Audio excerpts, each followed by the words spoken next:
Welcome to TAMA Talks, brought to you by the Torrance Art Museum Advocates. I'm Janine Madden, current TAMA president, and I'd like to thank you for watching. Today, we will be discussing work which is currently on view in the main gallery at the Torrance Art Museum in a show called Western Values. Western Values explores the idea of the Old West, its history, its misconceptions, and its tropes, and aims to re-examine how the West can be visually interpreted now in terms of both its historical import and its contemporary alignments through a diverse range of contemporary art practices. The exhibition is on view through March 2nd, 2024, and the museum is located at 3320 Civic Center Drive in Torrance. It's open from Tuesday through Saturday from 11 a.m. to 5 p.m. Admission is free and donations are gratefully accepted. This discussion is being recorded and will be posted to our YouTube channel with all of our previous TAMA talks. You can access it from our website at www.tamadvocates.com. Today, we are joined by photographer Manuello Paganelli. Manu grew up in several exotic places, such as Santo Domingo, Italy, and Puerto Rico. He went to school in Tennessee and planned to become a medical missionary doctor. Then shortly after purchasing a camera for the very first time in his life, which totally changed when he read a magazine article about a great photographer. He was so astonished by this man's life and art that as soon as he finished reading the article, he decided to call him. He dialed information for Carmel by the Sea, California, and that is how his friendship and mentoring with Ansel Adams began. His first photo break came soon after when he landed a job at the Chattanooga Times, and after a couple of years, he went to work in the Washington, D.C. area. In the early 1990s, sorry. Oh, I'm so old. I'm dead. You killed me already.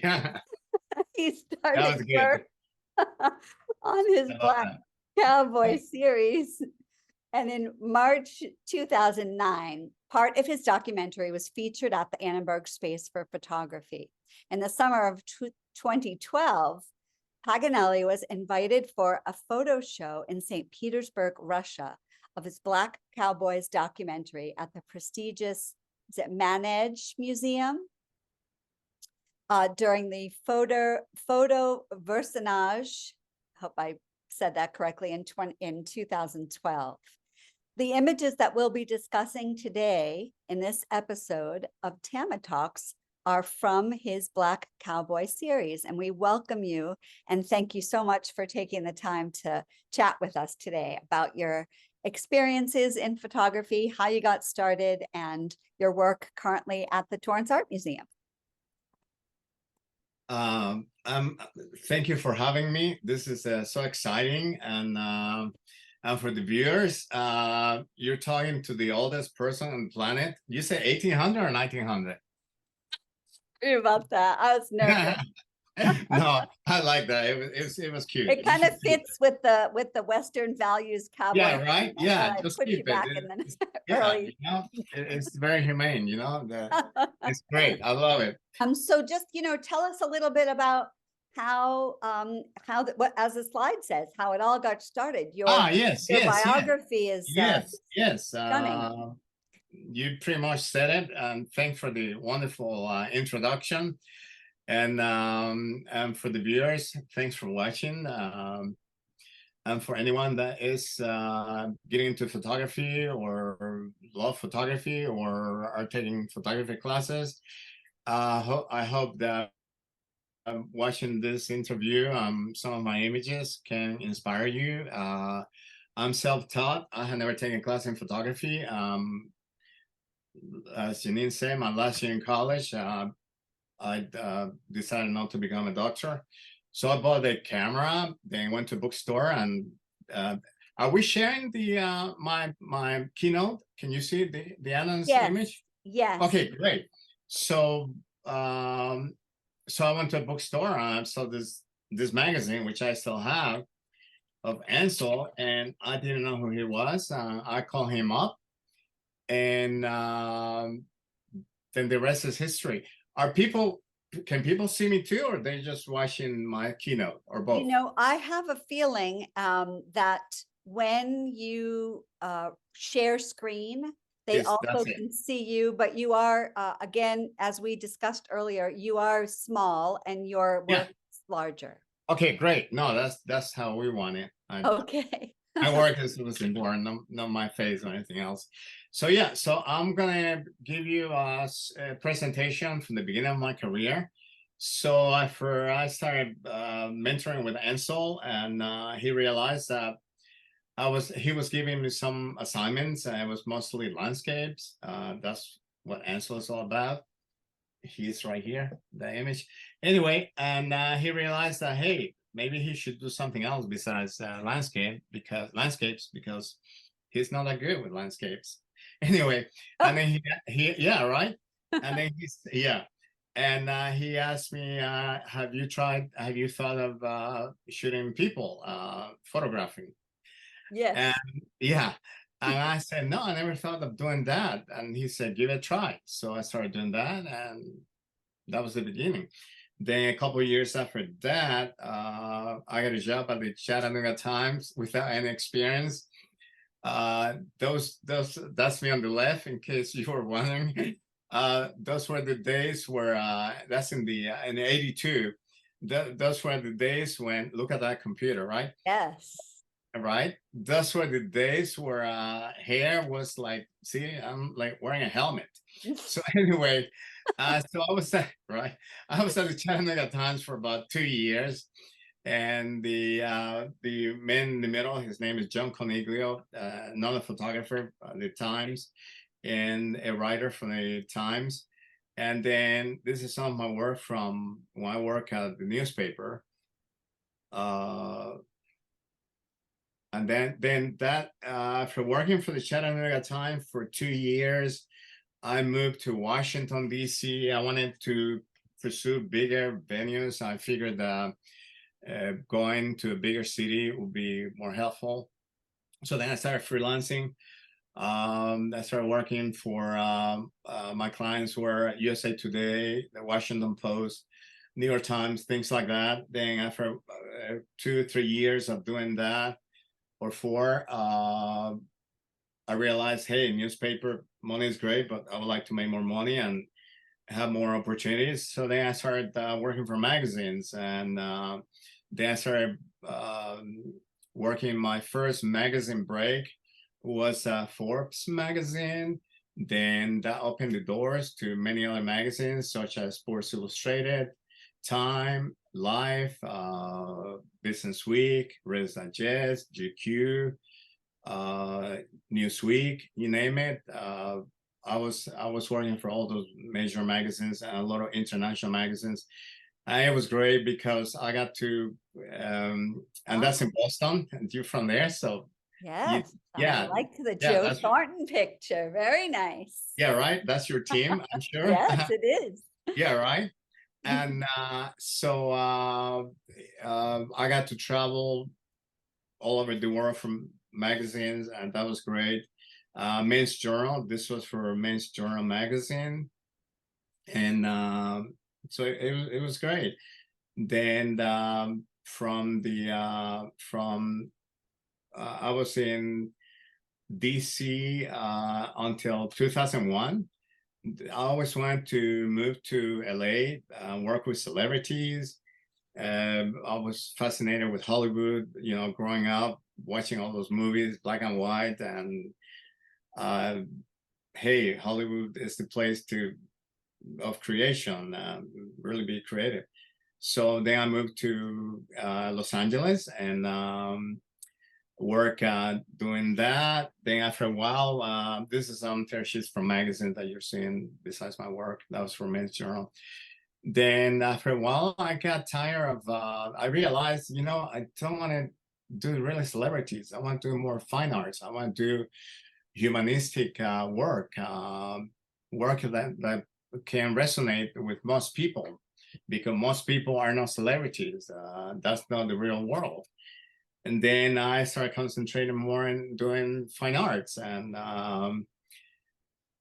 This is some of the work that I started creating. This is in, let me back up, that's in New York City. That's from New York City, recognize that park. That was in Virginia. Let's see, that's in Romania. That's also Romania. I spent some time, a lot of these images, for those curious to know, I work with Leica cameras and Hasselblad. This is all black and white film. I shoot black and white film. I process my own film. I develop my own film and print my own work.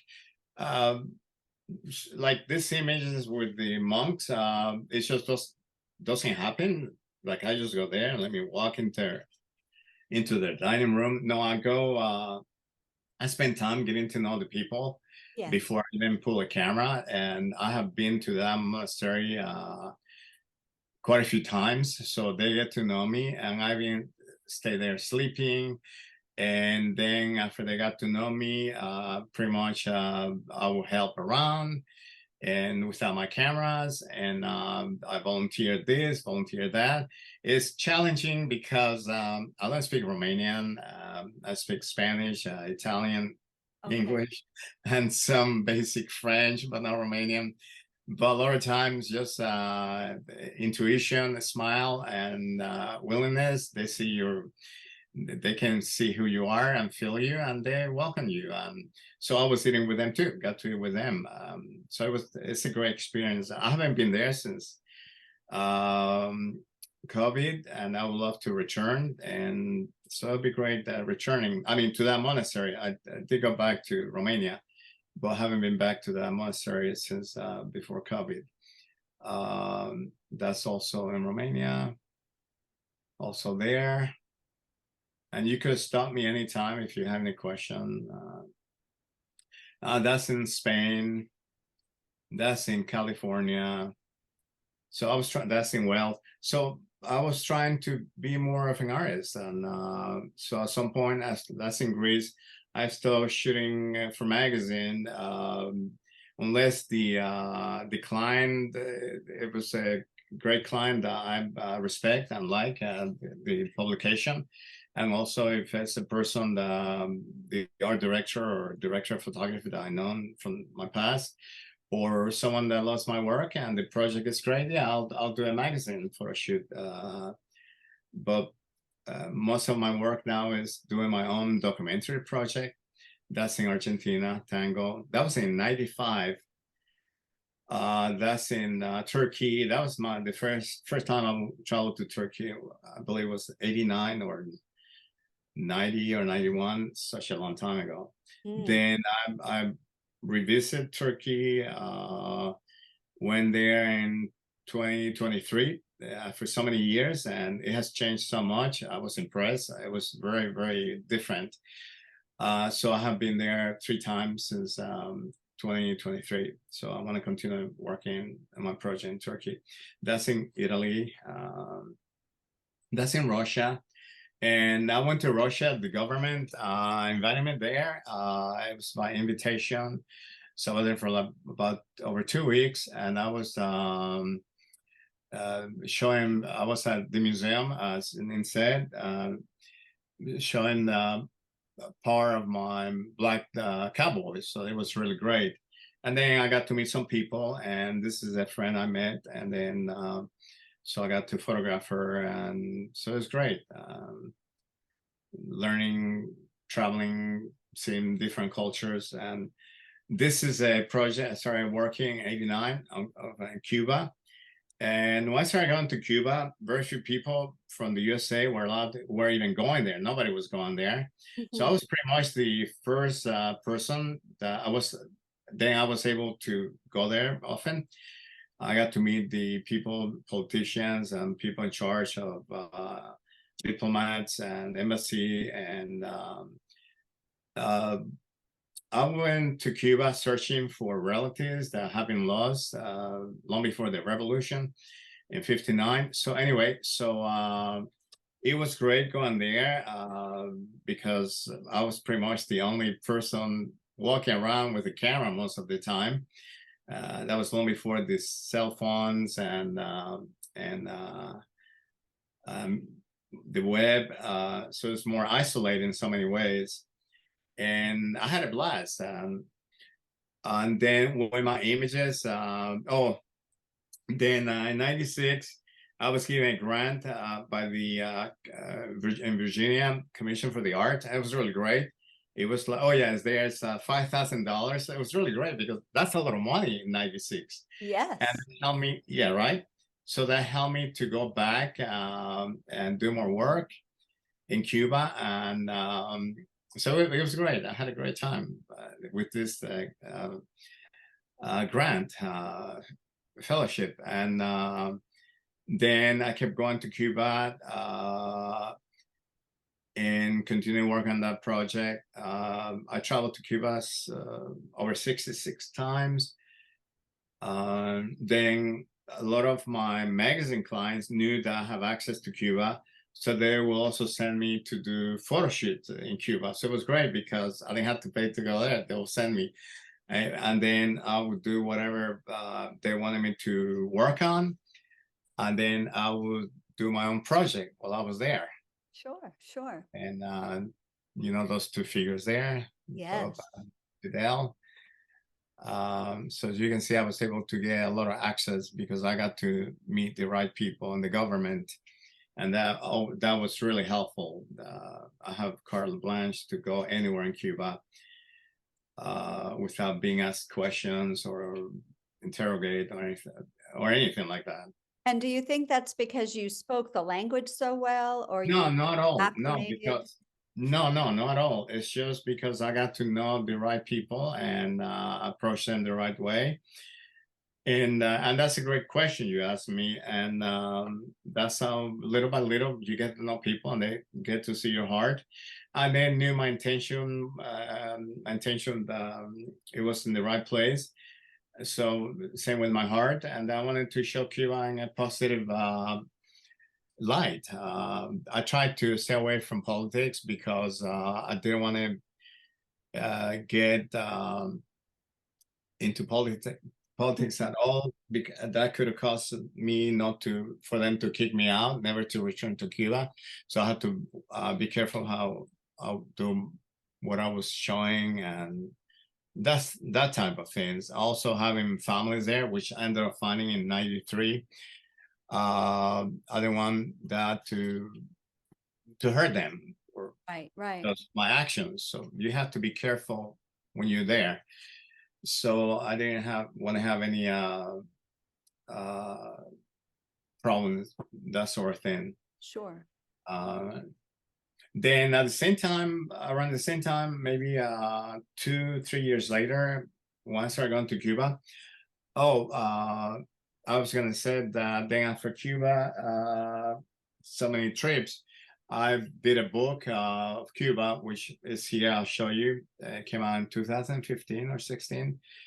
And but I'll show you. I'll talk about the book when I get there. So I started working on a documentary about Native Americans, covering covering all the Americas, North, Central, South, and that was here in the USA. That's also here in the USA. Okay. And the whole project started with a magazine who sent me to photograph a ceremony called Sunrise Dance, and that opened my eyes, and then I started thinking, what a great project. And then I started working on my own. Every time a magazine would send me anywhere in the USA, in those days was harder because you couldn't, they was sending Google or the web, internet. So doing research was harder. You had to meet somebody, and that's how you were able to communicate and meet new people that you want to photograph. So then I started doing that. Every time a magazine would send me anywhere in the Midwest or whatever there were Native Americans, indigenous people, I would reach out to them and try to photograph them. And that was the ceremony, which lasts like 3 days. It's called Sunrise Dance. It's when a young woman goes from being a girl into a woman, pretty much when she has her menstrual cycle period. Yeah, it's a beautiful ceremony. And what's interesting is, which unknown to me, a few years ago, I was looking at some photograph in a book of Adams, Ansel, and he also photographed sunrise dance many years. Oh, Well, yeah, I was not aware of that. wow, that Yeah, is serendipitous. How great is that? exactly, right. And Yeah, yeah, and because you think of him as a landscape master, correct. genius, Yeah, yeah. but not doing this kind of work, and he did beautiful work. I was like, wow, I did exactly what he had done, so I was really excited, you And know. were you drawn to keep your photography in black and white due to his influence primarily? I'm sure they have to do. I'm sure this that has a big part of the decision of me and sticking with black and white. Uh, Black and white. The great thing about black and white is that it takes us straight to the what matters the most, to the heart of the image, the soul. With color, you might be looking at the whole beautiful image because the colors are so beautiful, but then you might see something perched on a tree, something red. It could be a bird, it could be something else. Then your eyes go away from the Yes. moment where you were into it, focus, you start looking around and you could lose interest on the whole thing. You just looking at the whole picture like, oh wow, it's stunning, fascinating, but you could lose the Focus. meaning and the soul of the image. I want people to look at my work and just stay there and just their eyes will be in one place or two places, just looking at what matters the most. That's why I like black and white. There's no, it, you know, doesn't take your eyes off Right, what. that distraction of color, as much as we tend to I am drawn to color, like you said, in this particular image now, I think that if it were to have been in color, the focus would be drawn away from the face and more onto the brightly colored, I'm assuming what was brightly colored costume or clothes. Correct. You are so right. That's exactly, yeah, you're right. That is in Peru, Yes. descendant of the Incas, the Inca Empire. So again, I didn't just go there and say, hey, let me take a pictures. Also, a lot of places I go to, they don't speak any of the languages I speak. These indigenous people, they don't speak Spanish. They still the question. They still speak their language, ancient I see. language. Okay. It's impressive. The kids they know more Spanish because they're going to school and things like that. And so yeah, so I had a nice time in this village, and I want to go back there. That was before COVID. This little girl, she usually when I go to places like that, I work with local people. I hire a couple people, like a driver, an assistant, or two drivers that can work with me and also help me to navigate some of the culture, or they know where to take me. I tell them what I'm looking for. It's great. Or sometimes we go discovering together.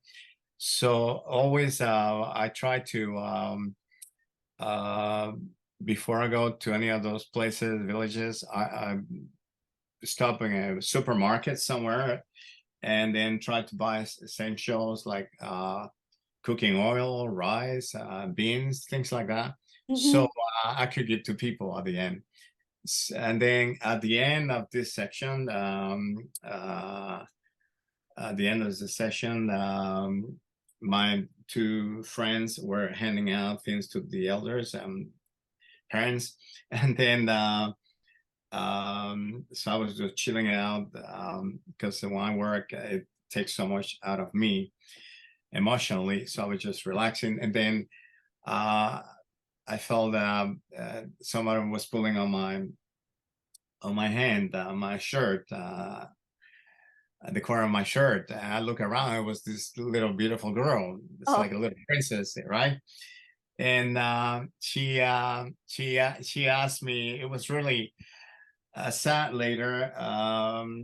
She was she asked me. She didn't care about rice or beans or cooking oil or whatever. So she asked me if I have any baby dolls, so I could get her a doll. But ah, yeah, but I didn't have any. I didn't have any. That was so yeah, that's what she wanted. And it was tough because later on we went to a stay and I usually stay alone in her room, and then the two guys stay in one room together. mhm. So it was tough because then I was taking a shower, and I sat there on the floor and started crying because I didn't have a doll. So I Yeah. can't wait to return so I could bring her a few dolls Oh, and to the other girls too, to the other little girls. that's So that very was, kind. It's very kind because, it's just that, you come from here and you see what there's so many excesses. And then you visit a place like that where, just that simplest want. It was very kind of you to be able to kind of grant her wish in that moment well, to I return. will, when I return, I will, because I didn't have any with me, but I do want to bring a doll next time I return. And but really, that's the least I can do. They're, they're the one who are giving me this access to Right. to learn about their culture, capture their culture. They're trusting me. And one thing I do is, and hopefully anyone that is getting into fine arts or any other forms of photography, especially when you're working with people, one thing I do is anytime I'm represented by a couple of galleries, and anytime any of my work is sold by the galleries, I set aside a small percentage, and uh, but significant for them. So I have money for her and another two other members of that community with images that I have sold. And so when I go there, also bring in cash to give to them because they're the reason I create these images and they're the reason I'm able to sell them. I think it's only fair. That's the right thing to do. Admirable. So this is in Peru also. Another indigenous lady, she was trying to tie her yeah, cow or oxen on to that tree so she could work on the earth on the field. And so I was trying to get creative, so I shot through the plant. Mhm. And these kids were playing with cats, and the cat happened to jump at that moment. So the kids being kids, they always children. They're fascinating because they always find uh, beauty in life, beauty in the world with the innocence. Anything they see or do is fun, and that's what I want to show. It's part of our life. It's so much suffering in our world, so that it's great to see humanity in a lighter way, and Yes.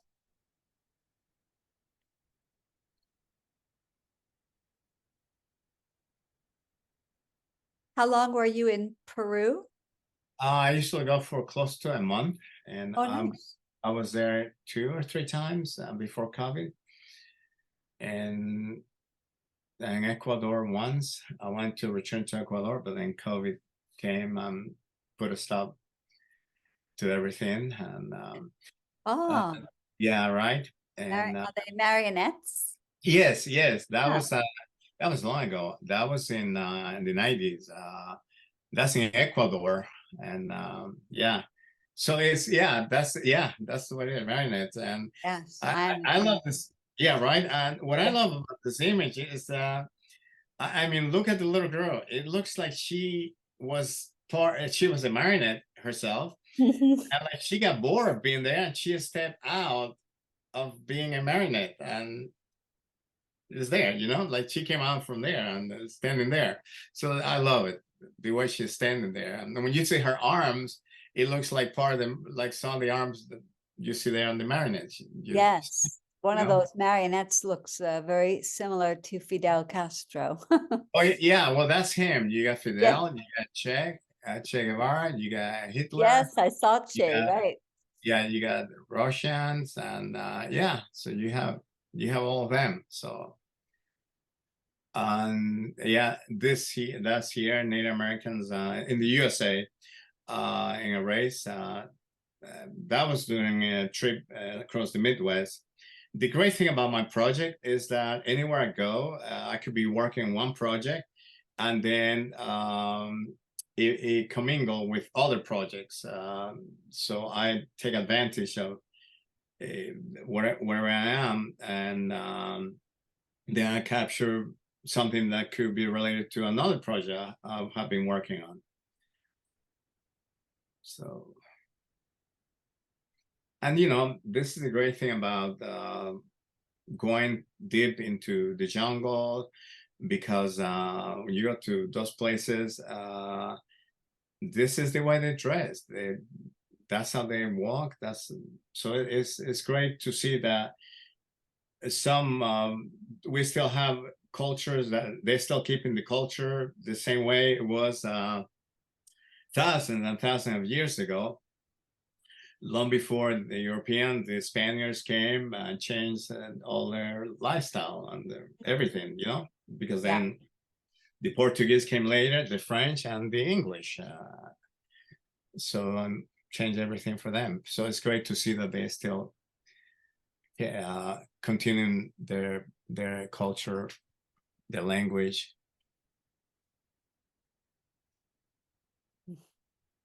Then in '94, I was flying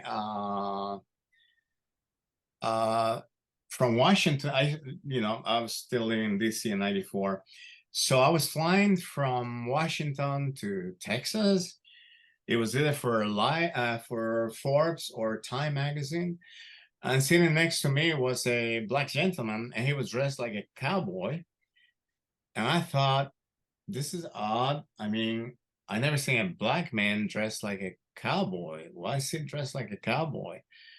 So yeah, I was surprised because Hollywood never showed that to us, our history. And then I started talking to him, and he started telling me about the history of black cowboys in the Wild West. I was, wow, my eyes were just opening up, and like I was so excited during that flight. And yeah, because he was a real black cowboy, and I was so happy to have met my first one. And that led me into working in this project, which I started working. So I was gone for like a week or 5 days. Then when I got back to Washington, I reached out to all my mainstream clients, and none of them they didn't care. All those magazines, they were saying, no, nobody cares about black cowboys. So I thought, wow, that's crazy, because this is a great project, and it would be interesting for people to see and learn the way I learned on my flight to Texas from these men. And but they didn't care, except one called Emerge loved the idea. And it was a obscure magazine, and a friend mentioned to me, and they loved the idea. And they said, when can you start the project? So I worked on this project for like a year. I went everywhere. It was great because someone was paying me to go. Mm-hmm. And then yeah, and then once the project ended with the magazine, I kept continuing working on the project. I still work on the project, so anywhere I go, I photograph black cowboys. In fact, I worked with them in 2023 in the Midwest. So yeah, so I continued that project, and this is one of the images in the show. the Torrance Art Museum. My first museum in the to show any of my work was last year. At the end of last year, it was the Monterey Museum of Art. Here, I live in Carmel. I don't live in Los Angeles anymore. I live in Carmel by the sea, and it's a small, beautiful town and village, and I love it here. I'm close to the ocean. I walk to the ocean, and it's great. And Ansel Adams used to live here, also Edward Weston, and I'll tell you more of that later. So this museum shows some of my work. Last year, it was show about spirituality. Didn't show any of my Black Cowboys, but showed different older work I have done. And then my second museum in the United States is the Torrance Art Museum. So I'm blessed to have a show there, right? Being part of the show right now. So it's grateful. I'm grateful to be there. And you started this project in 1994, yes? Correct. Yes, correct. Wow. Yeah, back when nobody talked about Black Cowboys, and most places I went to, nobody was even taking pictures. Now and then remember this was film. So now and then I would see someone with a camera, but you could tell they were not seriously photographing. So yeah, I was pretty much going everywhere, seriously doing this project. And I'm glad I did, because I have that image is also in the show, and that image is also in the show. Yeah, so I'm glad I kept working on this project, because now I have such a vast archive from an era that's gone, and a lot of, like, those two kids dressed in the flag shirts, star and stripes. They're grown-up people. I mean, I don't know what happened to them, but they probably have children now. I'm sure. I mean, they're in their 40s or older, and or in the 40s. You know, so I'm glad I started working on this project long before anyone was doing it. Thanks to that man I met in the plane, which I photographed too. I took pictures of him, spent time with him. And then I got to visit him around COVID. I went to Texas and got to see him, and he's still with us. So I was really happy to see him. And I photographed him also again. His name is Cleo Ernst, and he is the man who got me into doing this project. So sometimes, you know, that's how it happens. You're traveling, you meet people, you talk, and you learn. And that's what I do. That's how you are able to do humanistic work, by reaching out and learning from people. And So culture. that last image was from Oklahoma, and I was going to ask, where in the country then have you traveled to participate? So many states. Oh, Yeah. Let's see. basically wherever there are cowboys, which Yeah, is yeah. So many places. So many states. More than 12. Yeah. wow. For sure. That's Yeah. great to know, Yeah. because I would argue that before I saw the images that were at the show, I didn't really, you know, it's just been an not represented is the right word, but underreported, I guess, Yeah. aspect of rodeo that we really never see. Even just in country music, there are very few, you know, Black country music singers out there. And so we just don't make that association.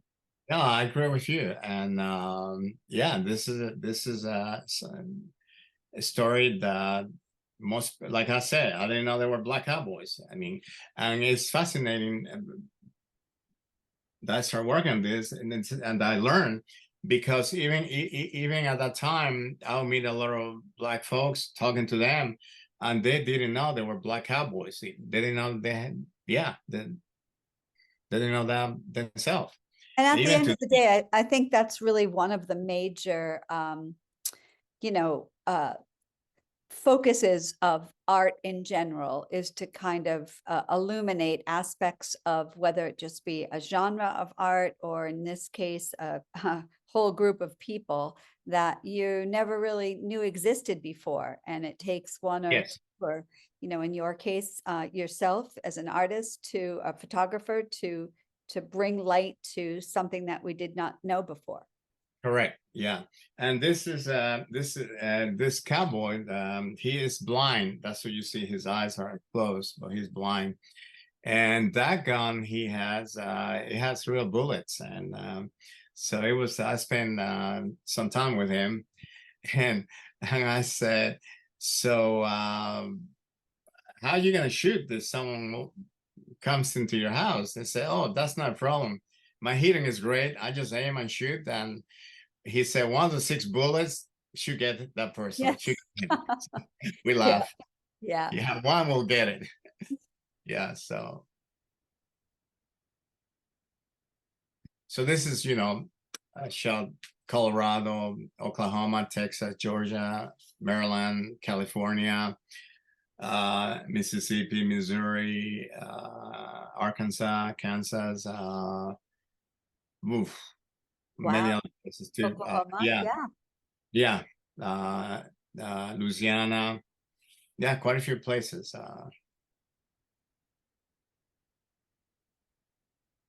So I was welcomed to their homes, and in fact, this I'm showing too because I spent some time working with these folks, and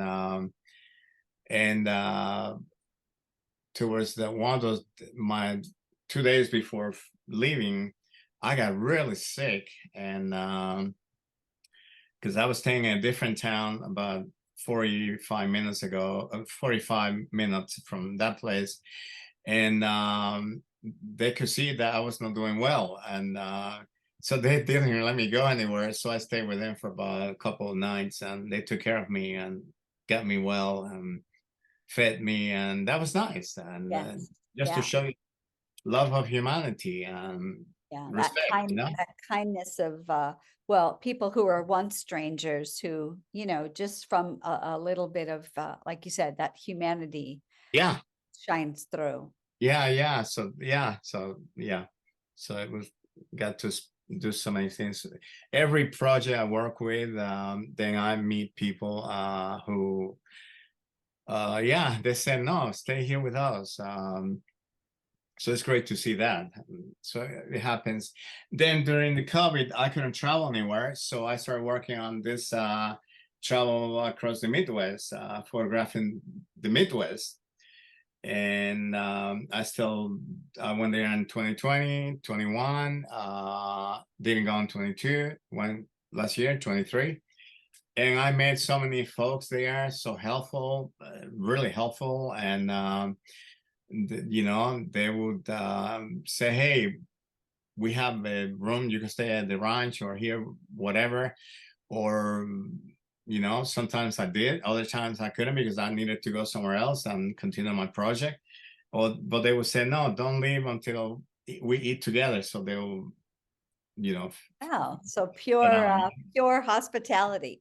Yeah, I ran into the Amish community, which I keep visiting every time I return, and they welcome me. So I was able to spend time with them. I work with them, help them in the farm, and learn how to milk goats. And they allow me to photograph them, which is rare because they don't let anyone photograph them or spend time with them or hang out with them. And they welcome me. So that goes back to how a person is and how they feel with that person. And they speak German, and the children, they don't learn English until they go to school. But all they know is all the little kids, they only know German. Like that boy, I could talk to him, but he wouldn't know what I'm saying because he only speaks German until he goes to school and start learning English.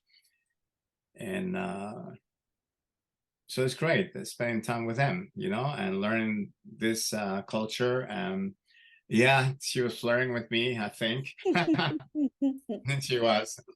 And so yeah, so they gave me this window, open this window into a world where very few people know of.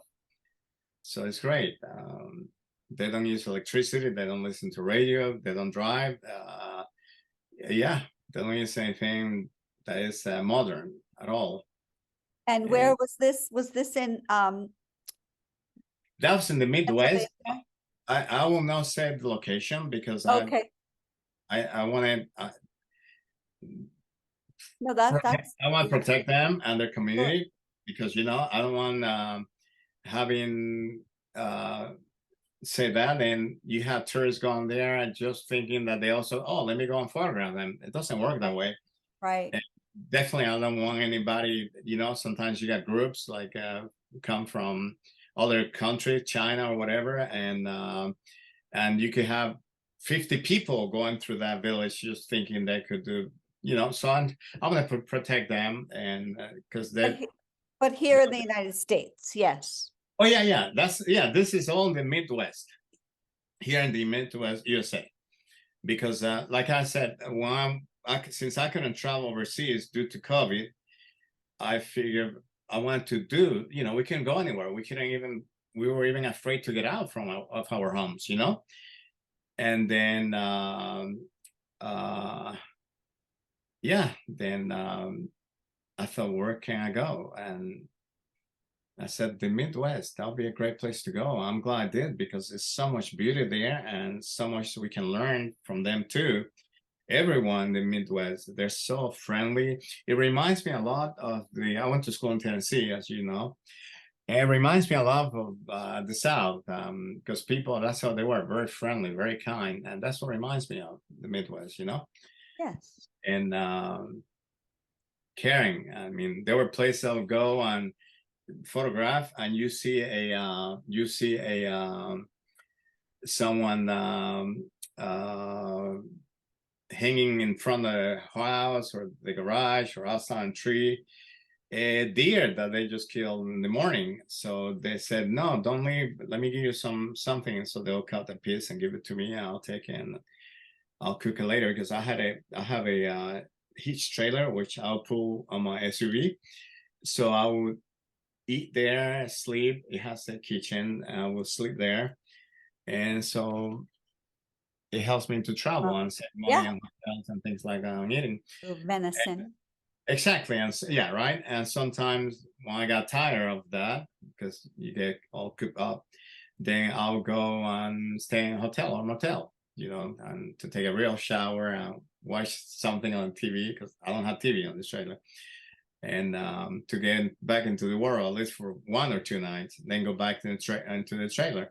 So I met this to a grandfather and his grandson. They're standing on the right, and they brought the bull to the vet. You could see the vet in the background, and he was. They were testing the bull for to see if he was fertile and have sperm. So they were doing a sperm test. Mm-hmm. Yeah, and it's fascinating because in the Midwest, when you talk about vet here and big cities, oh, it's a vet.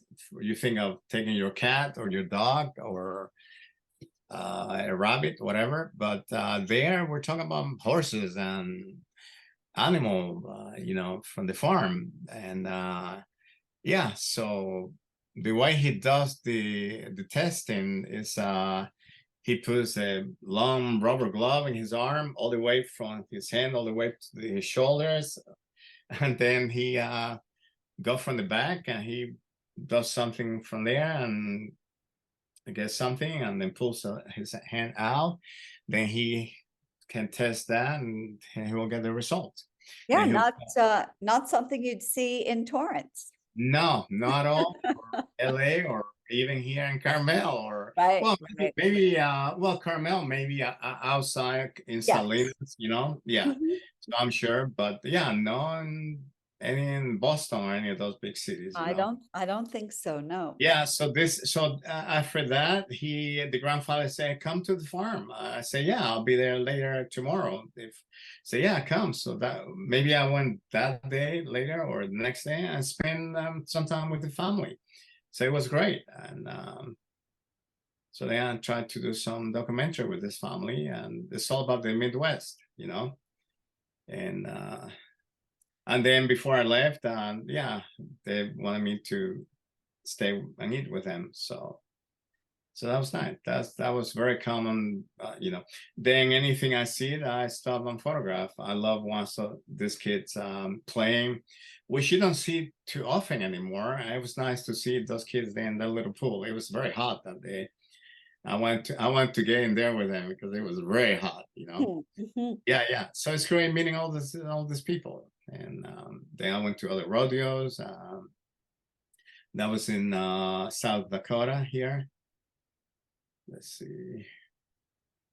Yeah, Yeah, I mean, so I think again, there's that humanistic side to this idea that we can capture an image, you know, capture an image in time, but you actually have had that added component to visit with the people who make up the image, and you know, yeah, kind of it's get a blessing. a glimpse into their life.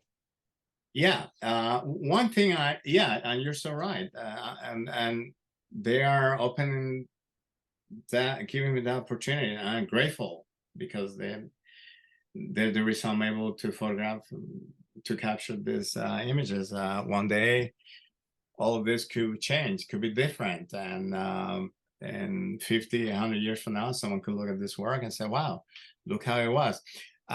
You see the man on the left, standing on the left, and Yes, you see where his shoes are. You see that below, next to his shoes there. the boot scrape. Yeah, yeah, Exactly. That's very common in the Midwest. For those people who don't know what that is, yeah. since you're dealing farms, farmings, and ranchers, so they walk everywhere where cows and horses, you name it. So there's poop everywhere. So Yes.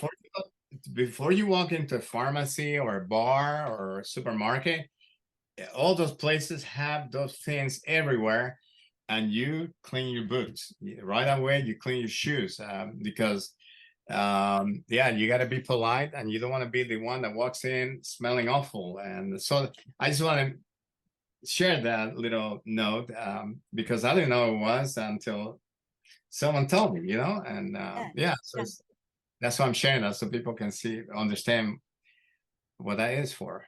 yeah. Yeah, I hang out with a lot of hunters, fishermen, and we go to places, diners, and meet people, and yeah, listen to the stories. Yeah, and what a totally diametrically opposite lifestyle than, you know, when you're photographing Tom Cruise, right? You know, it's just completely different.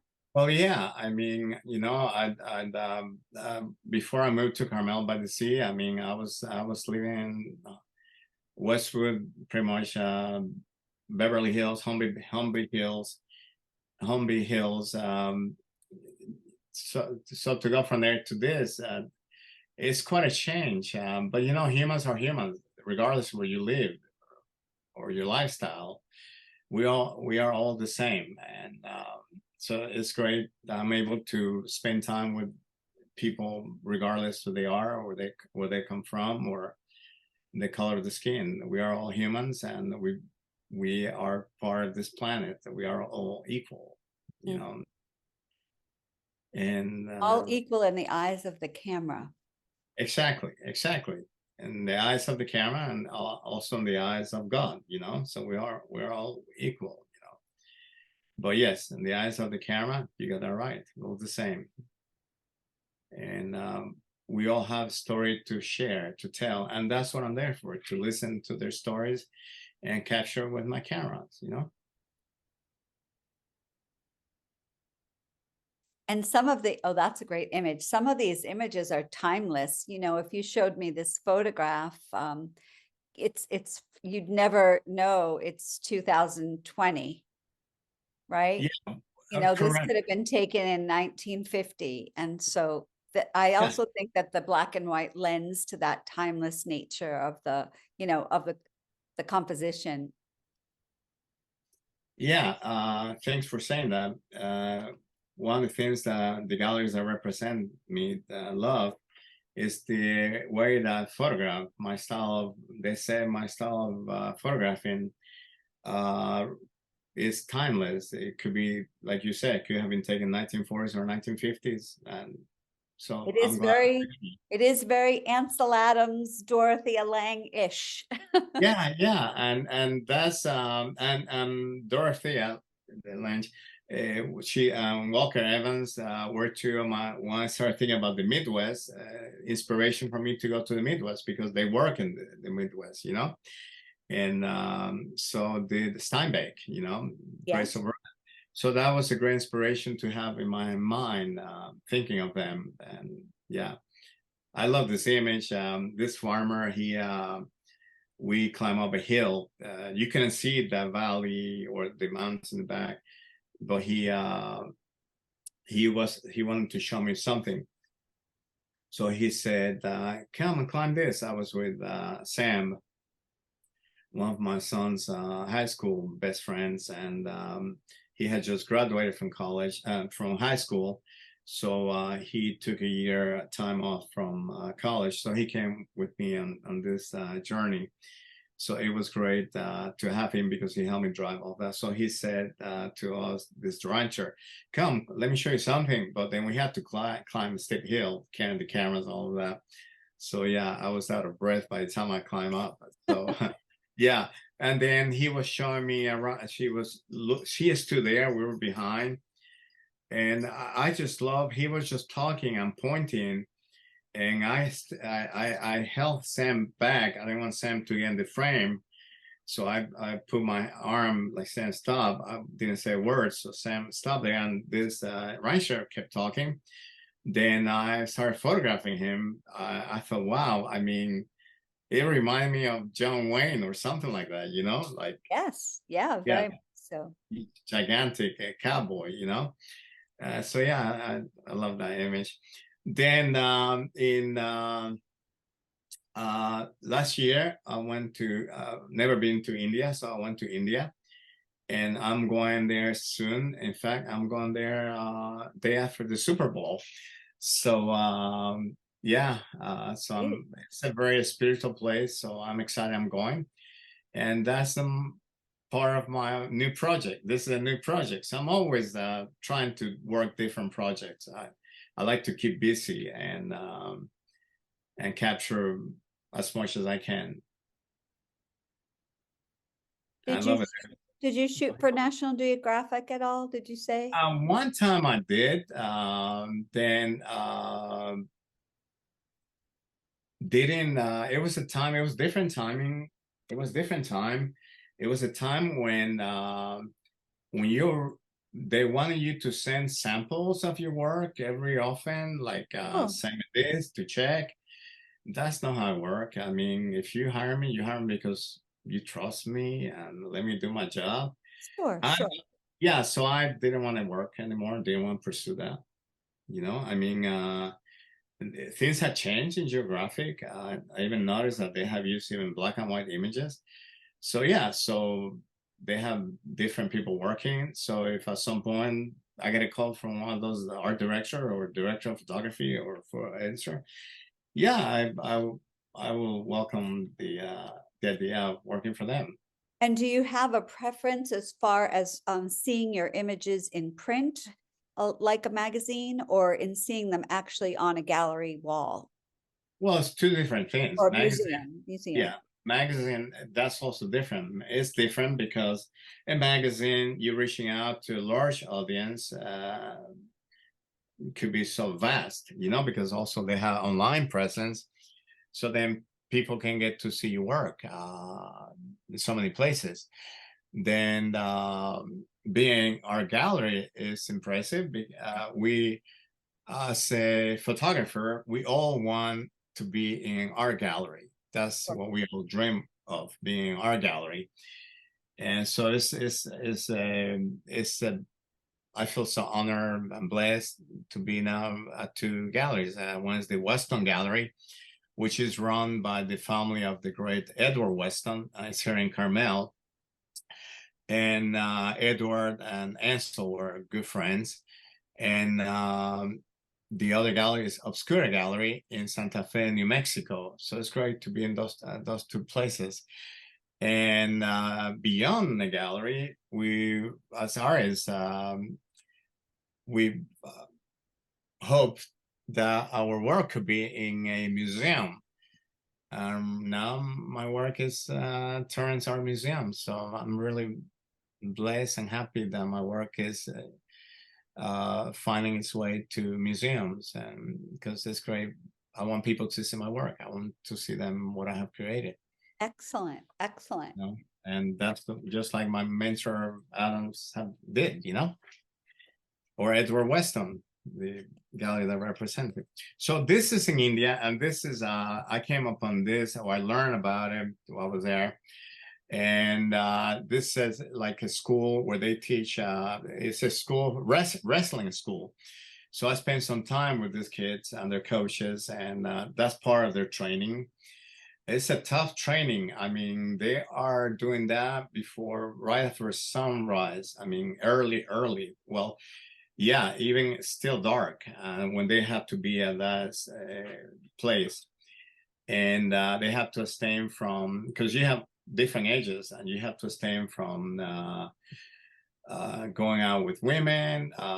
It's very rigorous, and drinking, yeah, very strict. And this is one of the coaches that trained them, and that was his lifting. It's like a wheel, but it's all cement. It's heavy.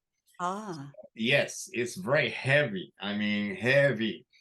And look at that man lifting that. So the kids have to do the same. I mean, or try to. Yeah.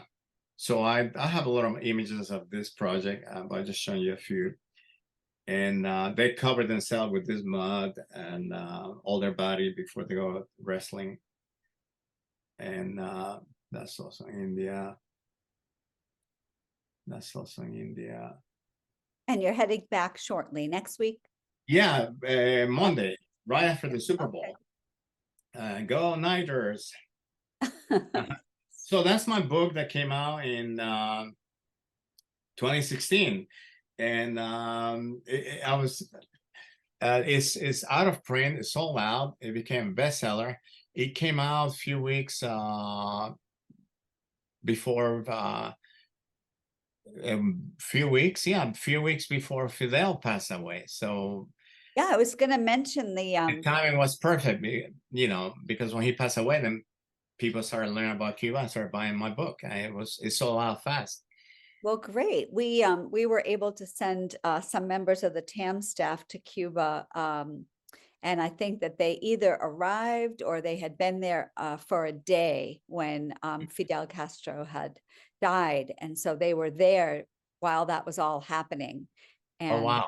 Yeah, it was quite an event for them to come back and talk about. So I could see how the sales of your book would increase after his. Yes, absolutely. And yeah, and next time if you have want to send some board members or anybody from the museum to Cuba, keep in mind, I'll be happy to show them what I saw, the way I see Cuba.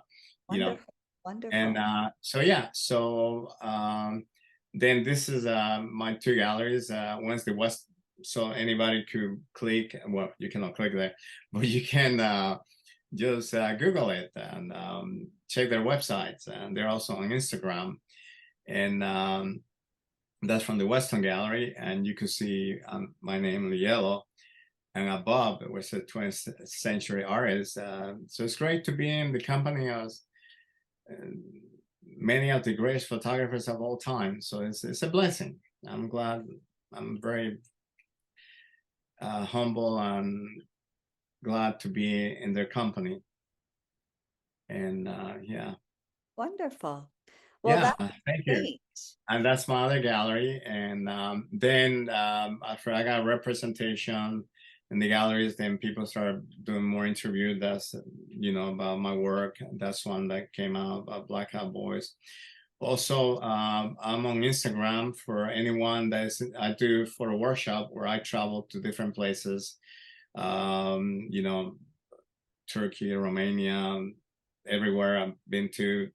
People come with me because they want to learn and see how I capture those images. They want to be inspired. So they're welcome to follow me on Instagram and want to come with me to any of my workshops, which I will announce in the future, Also, I have a few copies left of my books. So anybody interested, they could reach out, send me a note.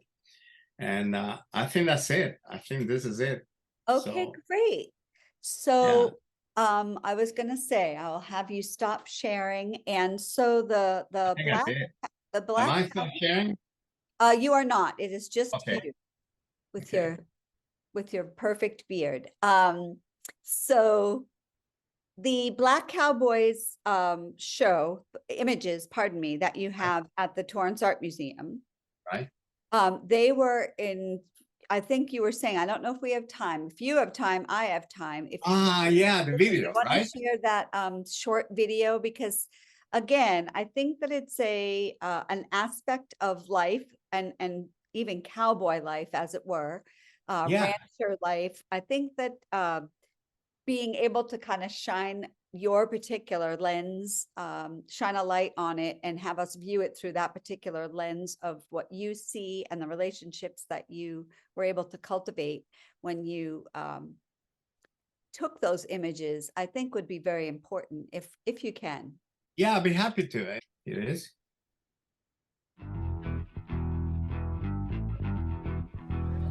Can you hear me? Yes. And I can hear this is a video I directed and created. Okay. 2017. To give you an idea about the Black House produce.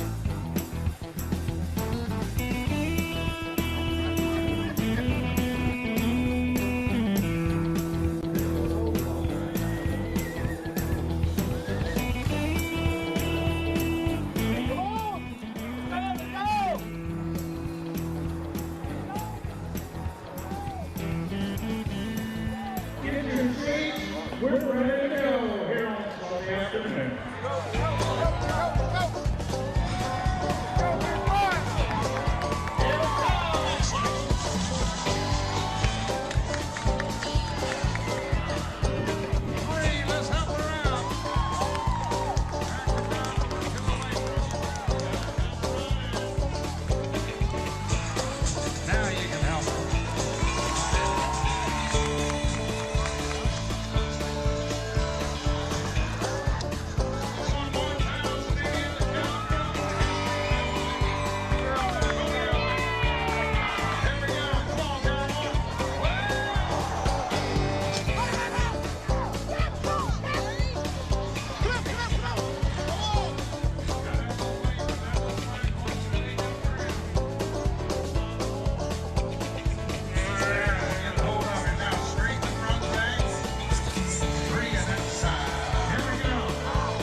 So Jacoby is ready to go right here.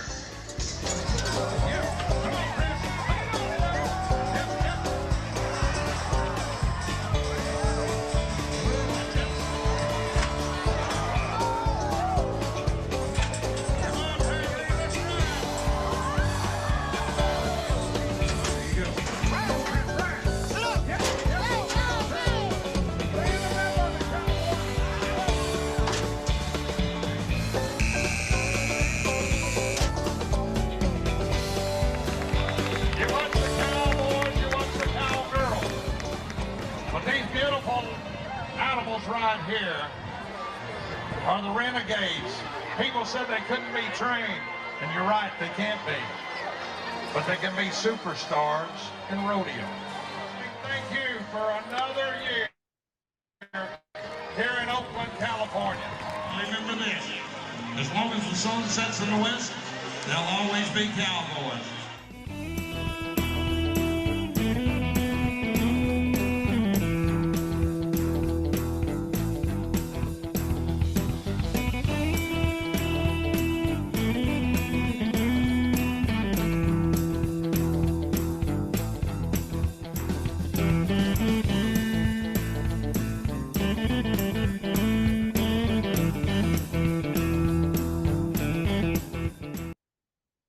Yeah. Hi. You see me?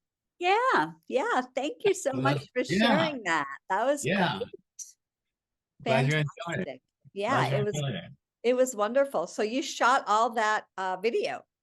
Yes. With an assistant, two assistants, and yeah. Great, great, Mm-hmm. fantastic. Well, now that we're back in Boston, we don't get as much rodeo exposure as we did when we were in Denver. And we were able to go out to, in Denver, they actually have a day where they clear the streets and the bulls just walk down the street for, I can't remember what they call Oh, it, but yeah, it's every year.